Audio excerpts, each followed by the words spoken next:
Hello, ఇప్పుడు నేను ఆలు కుర్మా ప్రిపేర్ చేస్తున్నాను. జీరా రైస్లోకి మంచి కాంబినేషన్. ఫస్ట్ పొటాటోస్ని బాయిల్ చేసేసుకొని పీల్ చేసి స్మాష్ చేసి పెట్టుకున్నాను.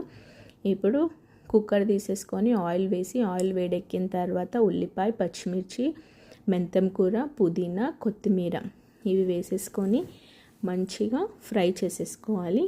ఇవి ఫ్రై అవుతుంటేనే దీంట్లో కొద్దిగా సాయి జీరా, పసుపు, ఉప్పు, జీలకర్ర, మెంతుల పొడి, కొద్దిగా గరం మసాలా ఇవన్నీ వేసేసుకొని మంచిగా ఫ్రై చేసేసుకోవాలి.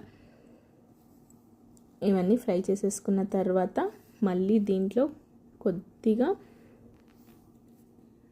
ఒక 2-3 బిర్యానీ ఆకులు కూడా వేస్తే మంచి ఫ్లేవర్ యాడ్ అవుతుంది అన్నమాట.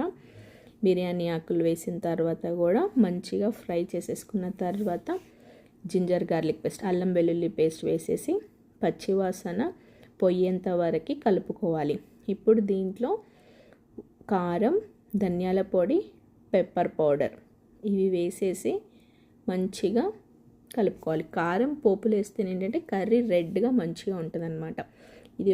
ఇది ఫ్రై అయిన తర్వాత ఒక టమాటో తీసేసుకొని టమాటో ఈ తాలింపులో మగ్గిపోయిన తర్వాత మనం ఆల్రెడీ స్మాష్ చేసి పెట్టుకున్న బాయిల్డ్ పొటాటో వేసేసి మంచిగా కలిపేసుకోవాలి. ఈ తాలింపు ఇప్పుడు ఈ టమాటో, ఉల్లిపాయ, పచ్చిమిర్చి వీటిలలో ఇప్పుడు మళ్ళీ ఇంకా కొద్దిగా కొత్తిమీర, ఎంత కొత్తిమీర వేసుకుంటే కర్రీ అంతా టేస్టీగా ఉంటుంది. వేసేసుకున్న తర్వాత నేను కొద్దిగా హాట్ వాటర్ పోస్తున్నాను.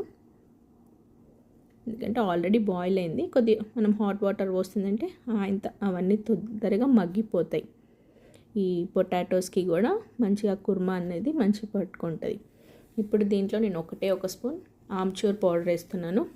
ఆమ్చూర్ పౌడర్ ఇష్టం లేకపోతే ఒక హాఫ్ స్లైస్ లెమన్ కూడా స్క్వీజ్ చేసేసుకోవచ్చు. అంతే. ఇవన్నీ వేసేసుకున్న తర్వాత మంచిగా కొద్దిసేపు ఉడకనిచ్చేస్తే అవన్నీ ఫ్లేవర్స్ అంతా దీనికి పట్టేస్తుంది. అంతే. యమ్మీ పొటాటో ఆలు కుర్మా రెడీ. జీరా రైస్కి, చపాతీకి, పూరీకి దేంట్లో అయినా తినొచ్చు. మంచి కాంబినేషన్. ఇంకా అంతే.